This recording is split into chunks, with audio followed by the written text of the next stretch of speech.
ចា៎ថ្ងៃវ៉ាឡែនថៃអ្នកនរគ្នាបានអីគេខ្លះគឺខ្ញុំបានផ្កាជាមួយនឹងទូរស័ព្ទមួយគ្រឿងអ្នកនរគ្នាតែប៉ុណ្្នឹងទិញជូនខ្លួនឯងអ្នកនរគ្នាអ្នកនេះស្គាល់ទូរស័ព្ទនឹងអត់គេល្បីណាគឺទូរស័ព្ទ Honor X9B 5G អ្នកនរគ្នាចាមកតើអ្នកគ្នាខ្ញុំ unboxing អ្នកគ្នាមើលក្តៅមកអ្នកគ្នាដកចេញពីប្រអប់តែម្ដងឥឡូវយើងមកមើលរូបរាងវិញអ្នកគ្នាគឺស្អាតបងអ្នកគ្នាគ្រាន់តែលើកមកគឺចង់ផលហ្មងឡើងប្លីងតែម្ដងហើយកាមេរ៉ាក៏ច្បាស់ល្អដែរអ្នកគ្នាហើយបើនិយាយភាគក្រោមទូរស័ព្ទវិញអ្នកគ្នាគឺ360ដឺក្រេច្បាស់ត្រជាក់ភ្នែកណាស់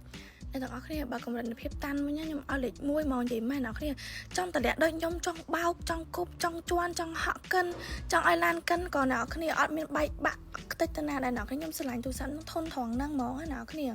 ចាទីថាទិញឲ្យសង្សារខឹងគប់អីខ្ទេចអត់ទេចាចង់តឲ្យគប់10ដងទៀតក៏អត់តខ្ទេចដែរនិយាយមែនអ្នកគ្នាខ្ញុំស្រឡាញ់ភាពធន់មកទូរស័ព្ទហ្នឹងណាហើយមកនិយាយពីអ្នកចូលចិត្តលេងហ្គេមមើលរឿងមើលអីអត់ងាយអត់ថ្មអ្នកគ្នាយកទៅលេងអត់ណាក៏បានដែរគឺល្អមែនតើហ្មងហើយបើនិយាយពីការថតរូបអ្នកគ្នាឃើញខ្ញុំថតពេលល្ងឹតឃើញវាអូតូបើកពលឺឲ្យអត់គឺស្រឡាញ់ហ្មងអ្នកចូលចិត្តថតរូបក៏អ្នកគ្នាទិញទូរស័ព្ទហ្នឹងក៏អត់ខប់អំណងដែរនិយាយមែនរូបរាងស្អាតហើយតម្លៃសមរម្យទៅអ្នកគ្នាហើយតម្លៃត្រឹមតែ$329ណាចាំបើសិនអ្នកគ្នាចង់បានទូរស័ព្ទស្អាតធន់កុំភ្លេចទូរស័ព្ទ Honor X9B 5G បាយ